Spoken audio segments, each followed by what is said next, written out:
মক্কার মানুষের জীবিকা নির্বাহের প্রধান উৎস ছিল তারা সিরিয়ায় ব্যবসা বাণিজ্য করত। মক্কা থেকে সিরিয়ায় গিয়ে ব্যবসা বাণিজ্য করত। কিন্তু মদিনার লোকদের জীবিকার মূল উৎস ছিল চাষাবাদ করত। তারা এক একজনের বড় বড় খেজুর বাগান ছিল। ইতিহাসের মধ্যে লিখে যে মদিনার মধ্যে এত পরিমাণ খেজুরের বাগান ছিল, খেজুর গাছ ছিল, যে কারো খেজুর কোনো গাছ থেকে যদি একটা খেজুর পড়তো তাহলে এটা নির্ণয় করা সম্ভব হতো না যে কোন গাছের খেজুর পড়েছে। এর মানে সব গাছ এত লাগা লাগা, এত বড় বড় বাগান ছিল, সব জায়গায় খেজুর বাগান ছিল। এই জন্য মানুষের মধ্যে প্রতিযোগিতা ছিল কার কত বাগান আছে, কার কত ফসল আছে, কারণ তাদের মূল উৎসই ছিল সেটা। তো মদিনার মধ্যে এক এতিমের একটা বাগান ছিল, বাগানের মধ্যে অনেকগুলো গাছ ছিল। তো এই এতিম চিন্তা করলো যে দুনিয়ার মধ্যে আমার তো অভিভাবক বলতে কেউ নাই, সুতরাং আমার বাগানের সীমানাটা আমি যদি দেয়াল করে দেই তাহলে আমার জমিটা সুরক্ষিত থাকবে। যখন ওই এতিম তার বাগানের চারপাশে দেয়াল করার জন্য কাজ শুরু করলো, তার দেয়াল গিয়ে যখন সোজা করে দেয়াল করছিল, হঠাৎ করে দেখলো তার পাশে আরেক ব্যক্তির বাগান, তার বাগানের আরেকটা খেজুর গাছ এমনভাবে শুনে এসেছে যে তার দেয়াল করতে গেলে ওই খেজুর গাছটা কাটতে হয়, না হলে দেয়াল সোজা করে দেওয়া যায় না।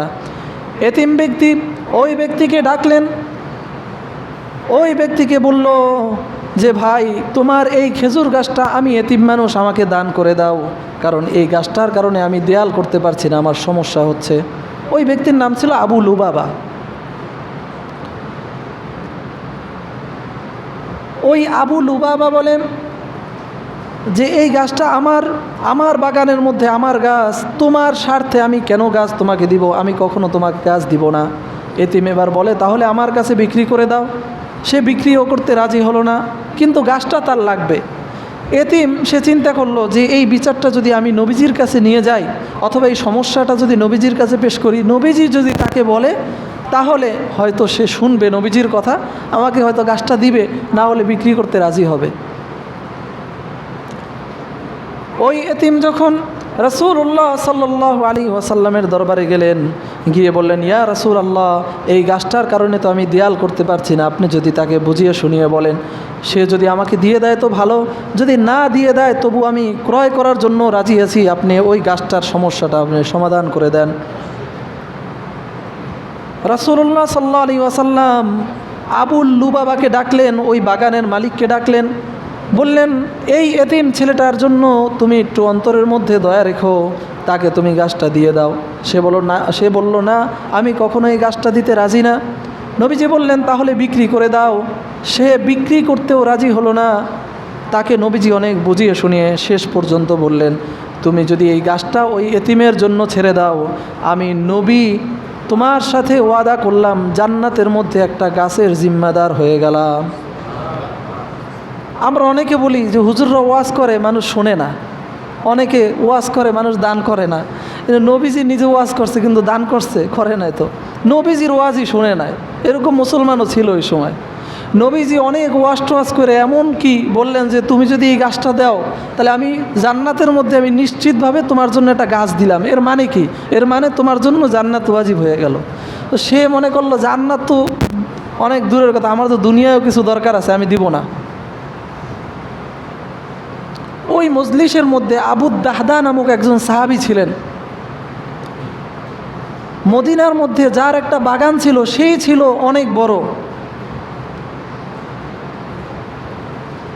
তো ওই আবু দাহদার মদিনার মধ্যে সবচেয়ে সুন্দর একটা বাগান ছিল, যেই বাগানের মধ্যে ঝর্ণা ছিল, বাগানের মধ্যে 600 খেজুর গাছ ছিল। বাগানটা কত বড় ছিল, সুন্দর বাগান ছিল। সবাই ওই বাগানের প্রতি লোভ করতো যে এই বাগানটা যদি আমাদের হতো কতই না ভালো হতো। ওই আবু দাহদা এসে রাসূলুল্লাহ সাল্লাল্লাহু আলাইহি ওয়াসাল্লামকে বললেন, ইয়া রাসূলুল্লাহ, আপনি যে ওয়াদা করেছেন এটা কি শুধু তার জন্যই কি নির্দিষ্ট, নাকি আমরা যদি কোনোভাবে তার কাছ থেকে গাছটা ক্রয় করে দিতে পারি তাহলে আমাদের জন্য এই সুসংবাদ থাকবে? রাসূলুল্লাহ সাল্লাল্লাহু আলাইহি ওয়াসাল্লাম বললেন, যেই ও তার কাছ থেকে গাছটা নিয়ে দিবে তার জন্য এই সুসংবাদ থাকবে। আবু দাহদা গিয়ে তাকে বিভিন্নভাবে বোঝানোর চেষ্টা করলো, কিন্তু সে কোনোভাবেই মানল না। এবার আবু দাহদা বলল, তুমি তো জানো মদিনার মধ্যে সবচেয়ে সেরা একটা বাগান আছে, সেই বাগানটা হলো আমার, এই বাগানটা তোমাকে আমি দিয়ে দিব, তারপরও তুমি খেজুরের গাছটা আমাকে দিয়ে দাও। আবুল লুবাবা সে আশ্চর্য হয়ে গেল, কিরে আমার একটা খেজুর গাছের পরিবর্তে এত বড় বাগান দিয়ে দিবে, সে বিশ্বাস করতে পারছিল না। তখন ওই আবু দাহদা তিনি সাহাবীদেরকে সাক্ষী রেখে বললেন, তোমরা সাক্ষী থাকো, আমি অবশ্যই আমার বাগানের বিনিময়ে আমি খেজুর গাছটা কিনতে চাই। তখন সে রাজি হয়ে গেল, সে খেজুর গাছটা দিয়ে দিল এবং ওই বাগানটা তাকে দিয়ে দিল। রাসূলুল্লাহ সাল্লাল্লাহু আলাইহি ওয়াসাল্লাম এত পরিমাণ খুশি হলেন, বারবার বলতে লাগলেন যে আবু দাহদা শুধু একটা গাছ নয়, আবু দাহদার জন্য অনেকগুলো গাছ জান্নাতের মধ্যে অপেক্ষা করছে। এবার আবু দাহদা ওই বাগানের মধ্যে, তার ছেলে সন্তান স্ত্রী সবাই ওই বাগানের মধ্যে আছে। তিনি গেলেন, গিয়ে বাগানের মধ্যে প্রবেশ করেন না, তিনি বাহিরে দাঁড়িয়ে আছেন।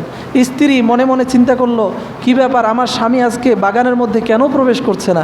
তিনি জিজ্ঞাসা করলেন, স্বামী তুমি কেন ভিতরে ঢুকছো না? তিনি বলেন যে আমি তো এই বাগান বাড়ি সহ সব বিক্রি করে দিয়েছি, সুতরাং এই বাগানের মালিক আরেকজন, সুতরাং সেখানে আমি প্রবেশ করব না তার অনুমতি ছাড়া, তোমরা সবাই বেরিয়ে আসো। স্ত্রী বললেন, স্বামী আপনি কার কাছে কত টাকায় এই বাগান বিক্রি করেছেন? তখন আবু দাহদা বললেন, একটা খেজুর গাছের বিনিময়ে আবুল লুবাবার কাছে আমি বিক্রি করেছি, তবে সেই খেজুর গাছটা যেমন তেমন খেজুর গাছ নয়, জান্নাতের মধ্যে একটা খেজুর গাছের বিনিময়ে বিক্রি করছি। যেমন স্বামী তেমন স্ত্রী। স্ত্রী বলে যে আমরা শুনেছি জান্নাতের একটা গাছ এত বড় হবে, তার ছায়া দ্রুতগামী একটা ঘোড়া যদি 100 বছর পর্যন্ত দৌড়ায় তারপরও ওই ছায়া শেষ করতে পারবে না। হে আবু দাহদা, তুমি তো অনেক উত্তম কাজ করেছো, এই দুনিয়ার সাধারণ একটা বাগানের বিনিময়ে বিশাল এক গাছ ক্রয় করে ফেলেছো। স্ত্রী উল্টা সাপোর্ট দিয়ে তিনি বের হয়ে আসলেন, দেখলেন তার কিছু খেজুর, তিনি খেজুর হাত দিয়ে বের করে তিনি ওই বাগানের মধ্যে ফেলে দিয়ে তিনি তাদেরকে নিয়ে চলে আসলেন। সাহাবীদের অবস্থা ছিল এরকম যে সাহাবীরা জান্নাতের আশায় এইভাবে তারা দান করেছেন। তারা মনে করেছে আমরা এর বিনিময়ে স্থায়ী সম্পদ চাই। আল্লাহ পাক রব্বুল আলামিন আমাদেরকে বোঝার তৌফিক দান করুক।